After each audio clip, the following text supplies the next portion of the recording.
We are going to see the words ambazo zimetumika pale katika ile passage. The first one ilikuwa the word come now. Come now. Andika chini. Come now. Come now. Come now. What's the word? What's the meaning of the word come now? Imetumika kumaanisha in a present tense. Is that the correct English? Imetumika in present tense. Kumaanisha anakuita sasa. Anakuita sasa uje kwake. Kwa hivyo the tense ambayo imetumika pale ilikuwa anasema come now. The second word ambayo imetumika pale ilikuwa let us. Let us. What's the meaning of the word let us? It's a participation ambayo Mungu anasema kuwa wakati ninakuita sio mimi peke yake ambayo nitahusika in this communication. Wakati anasema let us inamaanisha meaning it's more than me alone, but it is a participation between two or more people. A participation between two or more persons. Let us come, let us come, let us.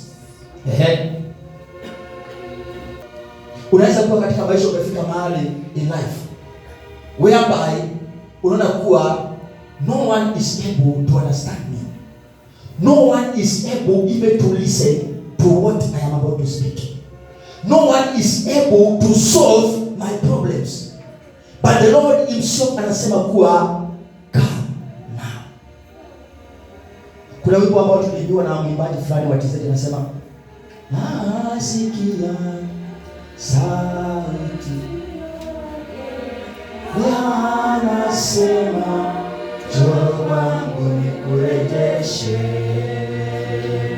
Nasikia sauti yake anasema njoo kwangu nikurejeshe. Oh, nikurejeshe.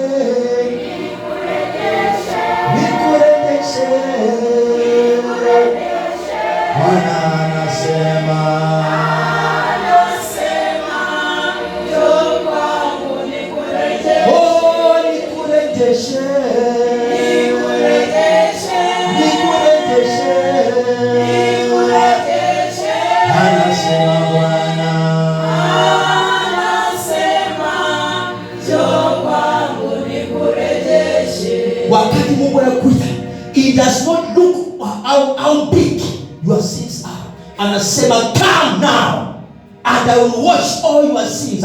Whether your sins are as red as crimson, I will make you as white as snow. Anasema come now. Anasema mwanangu, you might be passing through life. You might be passing through situations in life ambazo zinakufanya kuwa umwende Mungu. Anasema come now. I am about to restore all your years. I am about to restore every part of you that makes you believe that you are not worthy. Anasema come. Come, let us reason together. Anasema come.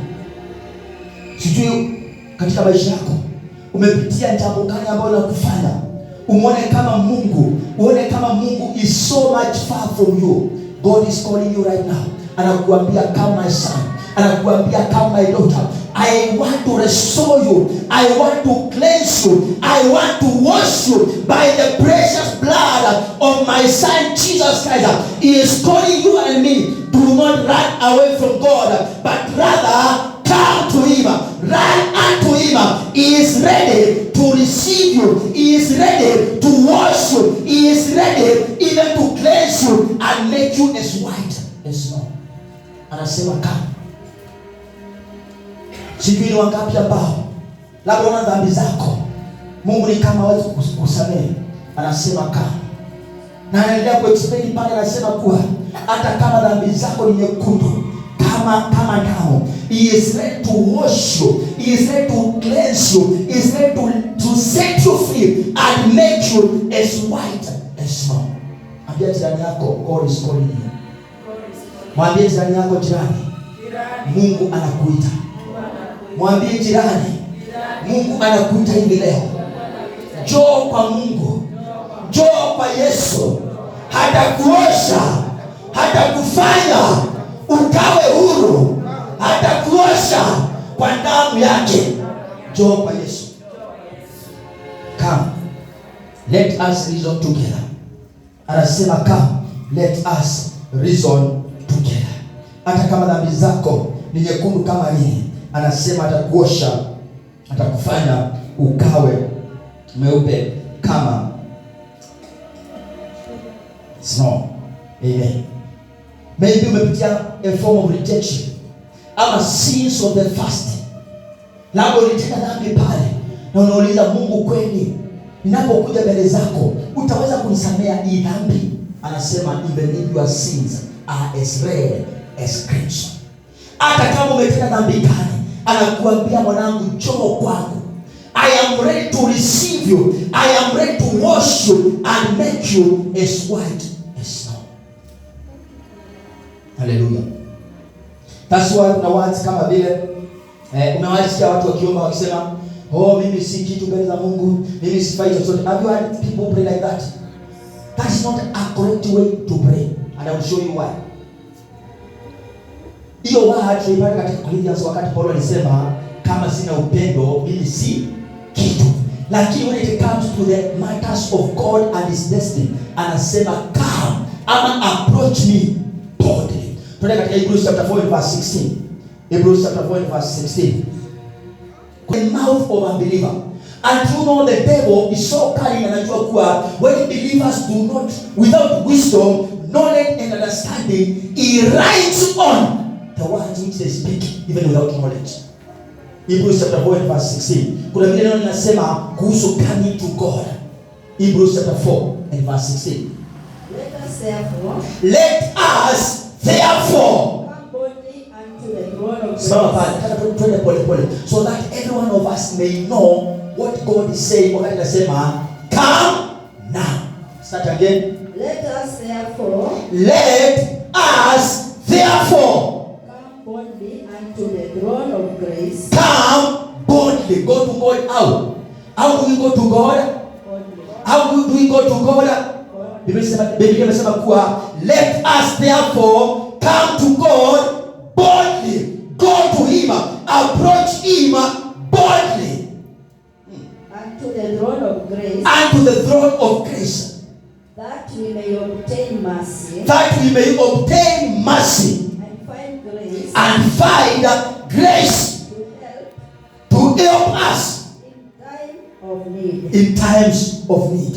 Tumesema kuwa let us approach the throne of grace with boldness. Other versions nasema let us approach with confidence. Ambia jirani yako, enda mbele za Mungu with confidence. Approach God with boldness. Mwambie neighbor. Some neighbors are not speaking. Are you sitting to a neighbor who is dumb? Mwambie neighbor. Approach God with confidence. Approach God with boldness. Approach God with confidence. We will not allow the weakness of faith, or your weakness of faith, make you feel weak, make you feel unworthy. You are unworthy before God. Mwambie jirani, unafaa mbele za Mungu. Mwambie jirani, unafaa mbele za Mungu. You are worthy before God. Do not allow the devil to make you feel unworthy before God. Anasema come boldness. Come with confidence. Approach the throne of God with confidence. Hallelujah. Every time we approach the throne of God, kuna mambo mengi ambayo tunapokea. The moment we go to God with confidence and with boldness, there are 4 things that we receive when we approach God with confidence.